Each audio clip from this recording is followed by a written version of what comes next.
de derecho de la personalidad y de la familia, aunado a algunos subtemas.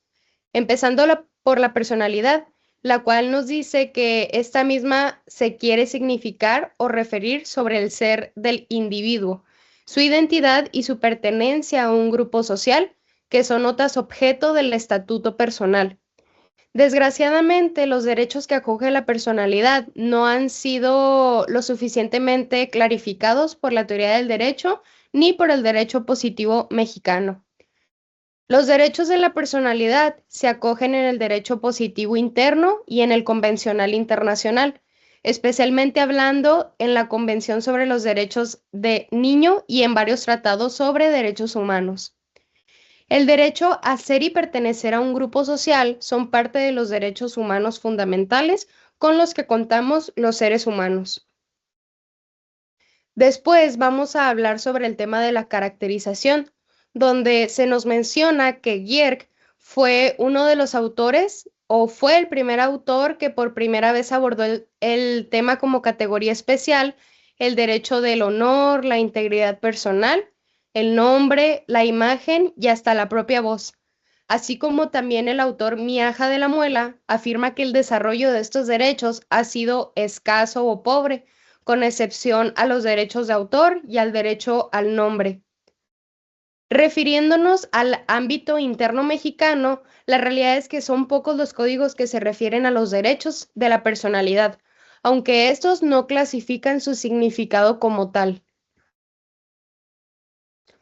Para esto vamos a tomar el ejemplo del Código Civil de Jalisco en sus artículos 24 y 25, los cuales destacan en uno de estos que los derechos de personalidad, tutela, protegen el disfrute que tiene el ser humano como integrante de un contexto social en sus distintos atributos, esencia y cualidades.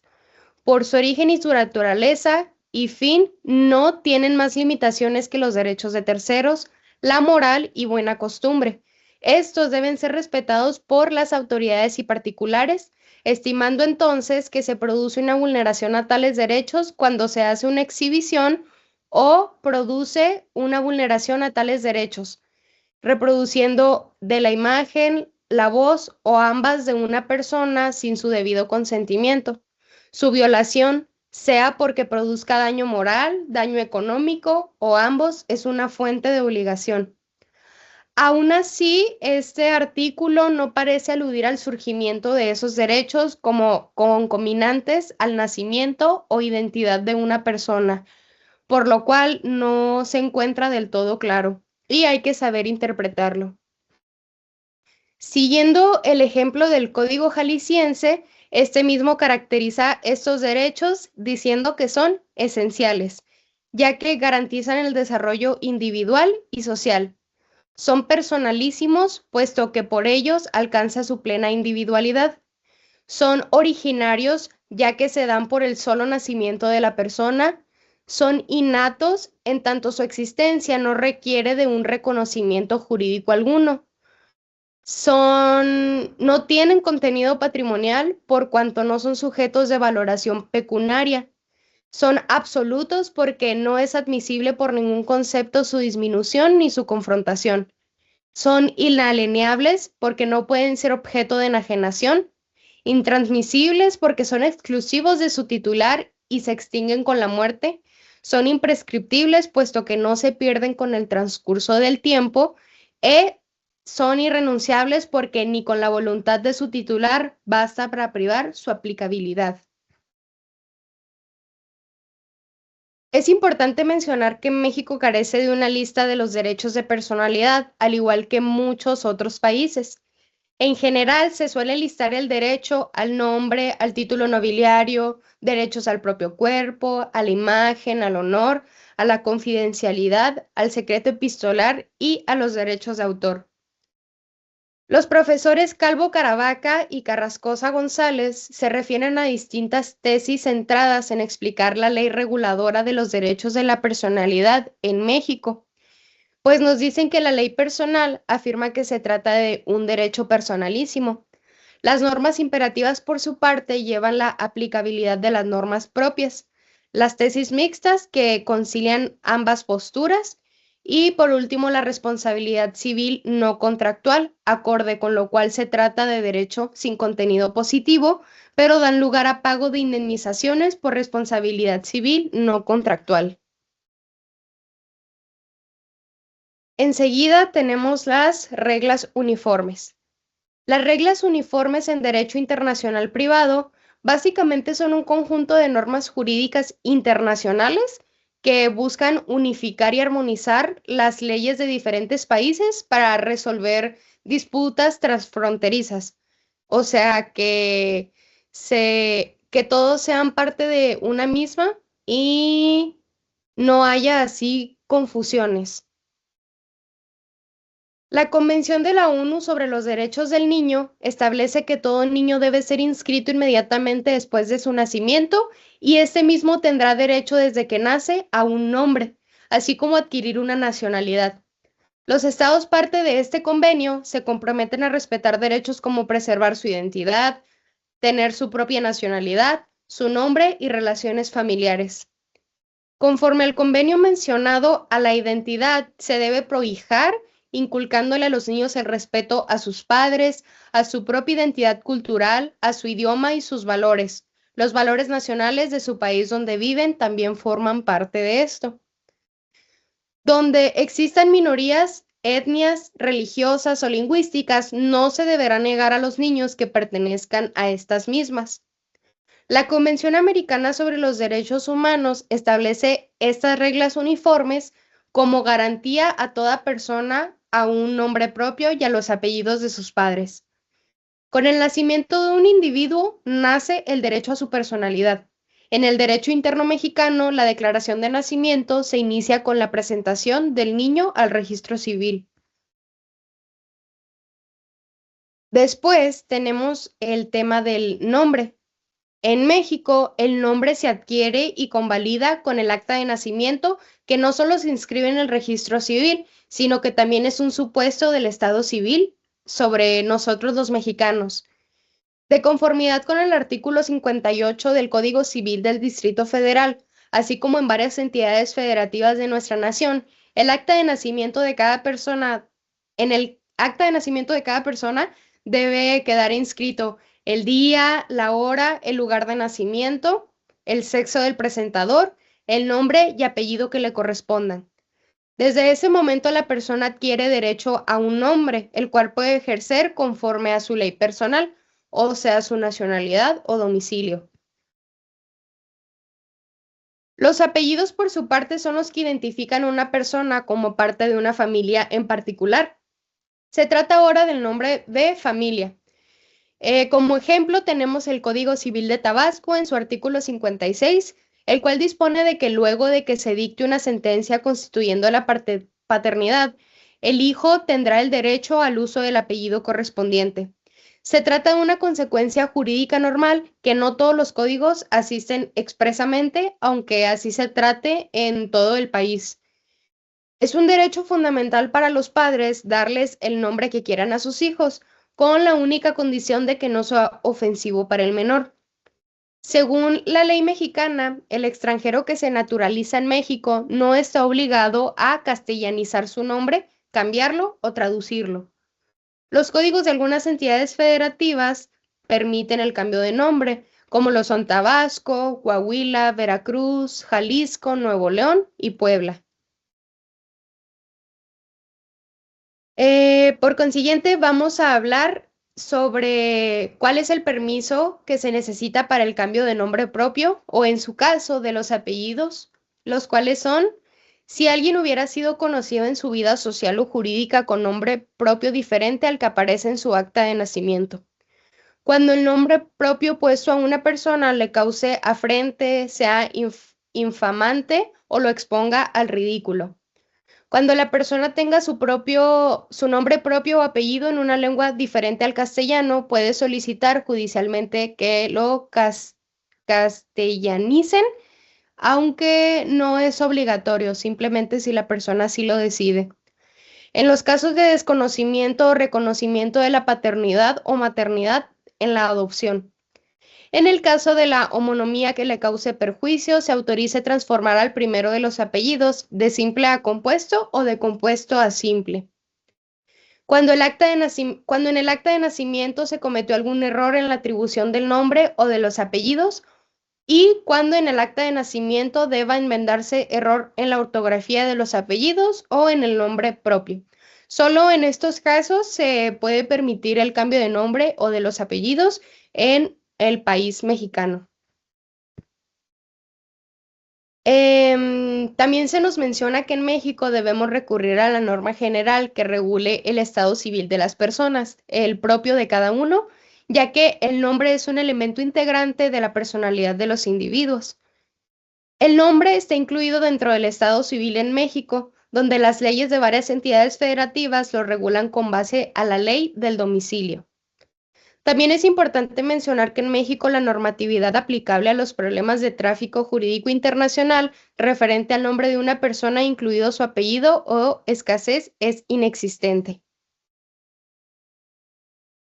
Además de que el nombre forma parte de la personalidad jurídica del individuo, también es de interés para el Estado, ya que lo controla con fines de registro e identificación. Por último, en el tema sobre el nombre, se menciona la existencia del convenio sobre la ley aplicable a los nombres y apellidos, que establece que la ley aplicable será la del Estado cuya nacionalidad tenga la persona. Si cambia de nacionalidad, entonces se aplicará la ley del nuevo Estado. Bueno, a mí me tocó la emancipación. La emancipación de una persona puede considerarse una anticipación de su mayoría de edad, que produce un cambio de su personalidad, pues pasa a ser sujeto de derechos y obligaciones de los que antes carecía. La ley mexicana prescribe que la mayoría de edad se alcanza a los 18 años de edad, con lo que se otorga a una persona la capacidad total del goce y el ejercicio de derechos. En el derecho internacional privado de varias entidades federativas, se prescribe que la ley aplicable a la capacidad del emancipado sea la del domicilio del emancipado, aunque en otras como las del Distrito Federal sea la Lex Fori. La emancipación, cabe añadir, es parte del estatus personal, pues produce un cambio en la capacidad de la persona.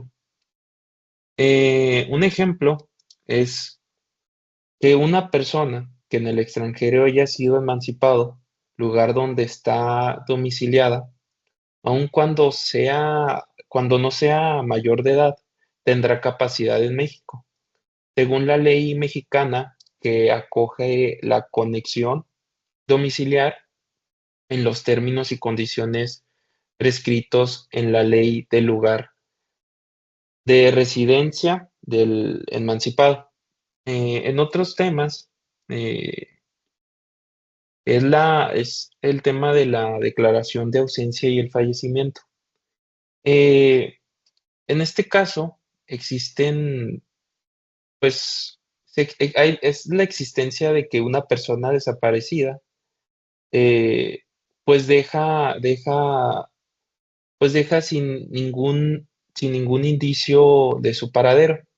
Detrás de su desaparición voluntaria o accidental puede estar su muerte, eh, el fin de su personalidad. Para estos casos, las leyes de cada país han establecido mecanismos conforme a los cuales primero se declaren ausentes al desaparecido y después fallecido. En el derecho mexicano, aunque diversas variaciones en las entidades federativas, la ausencia presenta algunas características en común. Por ejemplo, solo puede darse por declaración judicial y produce distintos efectos que implican cambios del derecho de la personalidad y el estado civil de la persona, ya que con su desaparición, otras personalidad, ya que con su desaparición otras personas lo habrán representar. Entre los efectos de esta posibilidad que se demande la disolución del vínculo patrimonial por el solo hecho pues de estar ausente, que el cónyuge no ausente desee contraer nupcias o reclame una pensión derivada.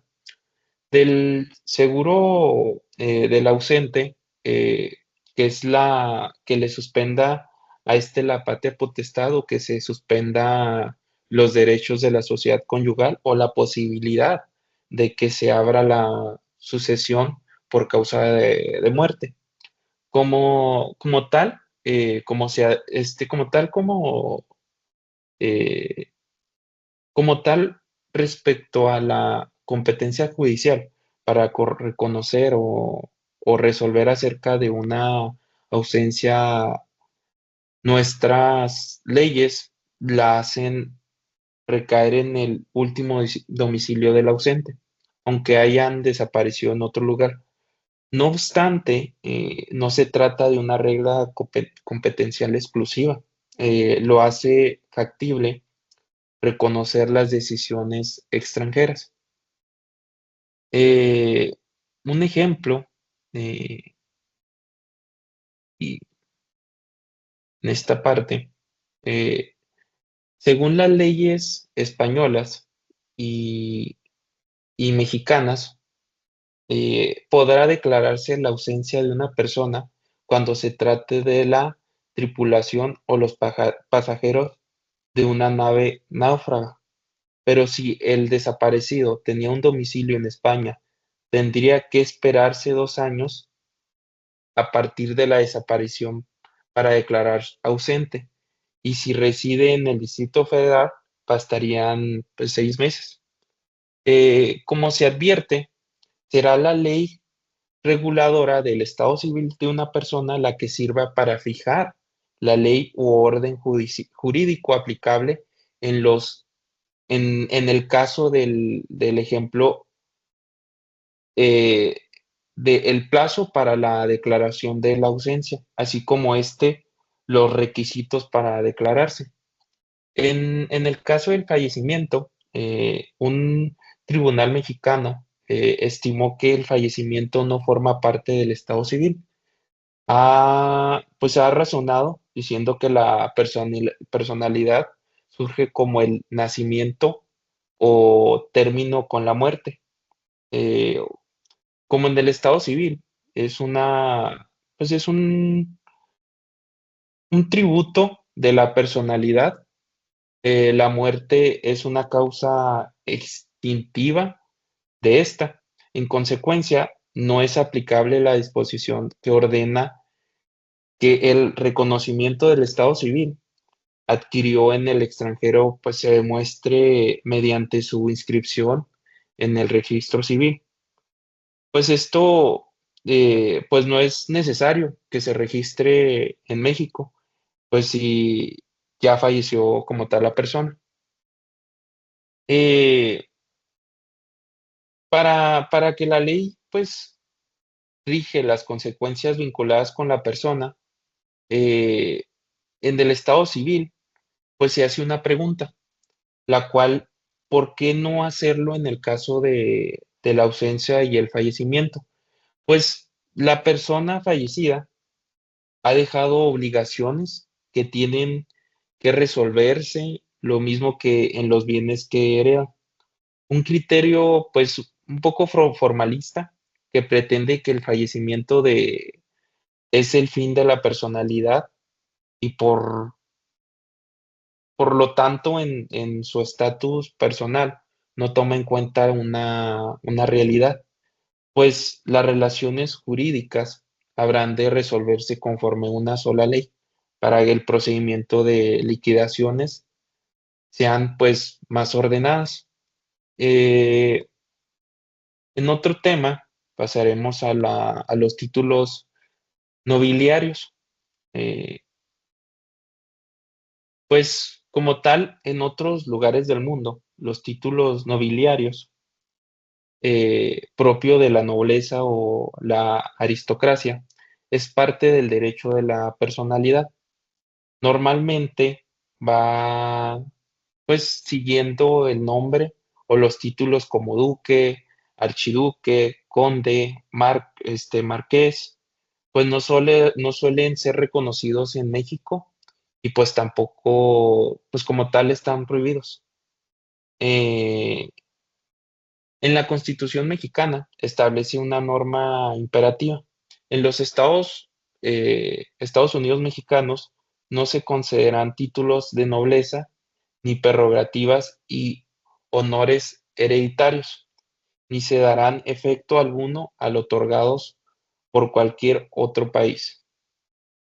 En consecuencia, a pesar de que la ley aplicable de los derechos de la personalidad pudiera designar un derecho extranjero que sea aplicada al otorgamiento o el reconocimiento como tal del título de las pues del título el título nobiliario, ese derecho no sería reconocido en México. No se le reconocería el pues el eh, no se reconocería el título como tal del duque y se trata pues de una norma imperativa que él pues que le constituye para eliminar el tema vinculado en los que pues se emplean esos títulos como parte de esa lucha que hubo contra la monarquía. Hablando de un tema eh, un poco más específico, cambiando ya de otro tema, es el cambio de sexo. Eh, el cambio de sexo es ese proceso mediante el cual una persona modifica sus características sexuales, ya sea físicas, legales o ambas, para, este, pues sí, cambien esa identidad de género con la que se sienten, pues, identificadas. Aunque se trata de un tema, pues, un poco novedoso en nuestras disciplinas, eh, un poco, pues, se va explorando la posibilidad del cambio del sexo, así como las diversas implicaciones que lo conlleva. Ha llamado la atención de políticos, de juristas, humanistas, aunque ya pues sí tendremos la posibilidad de presentar la temática a propósito del matrimonio, pues nos referiremos solamente al supuesto relativo al cambio de sexo. En Italia, el tema pues ha implicado, lo cual pues sostiene que el cambio de sexo califica en el estatus personal conforme al que este va a regular. Eh, Tito, eh, Vallarino explica que en Italia se escoge la posibilidad incluso para la rectificación en la acta del Estado civil. Como antecedentes se cita pues el caso ocurrido en 1973 en Alemania, en el cual una persona en Malasia había cambiado de sexo y pretendía contraer nupcias en Alemania. La pretensión del transexual no se realizó debido a que las autoridades alemanas eh, pues entendían que pues no se, pues no estaban tan arraigadas como tal en ese tema. Pero en 1994 se pidió a la Corte de Justicia de la Comunidad Europea que se pronunciara sobre el tema a fin de que se indicara el cambio de sexo, eh, que sea irrelevante para el Estado civil. Como tal, en México hay un tema bastante interesante. Eh, en la ley, en el Distrito Federal, que se permite las intervenciones quirúrgicas para el cambio, incluso a partir, pues sí, para el cambio, perdón, sexual. A partir de enero del 2004, en el Distrito Federal ya se puede hacer aclaraciones en el registro civil en el sentido de que pues ya hay un cambio de sexo. Lo que pues lo que no hay hasta el momento es alguna ley o disposición que indique si el hecho del cambio de sexo califica como cuestión del estado civil. Y pues tampoco se reconoce las resoluciones judiciales en las que pues rechace ese cambio o cuando haya operado en el extranjero. No obstante, pues cualquiera que fuera la resolución, es como tal indudable que estuviera relacionado con la personalidad. Eh, y pues esto sería todo por mi parte. Muchas gracias.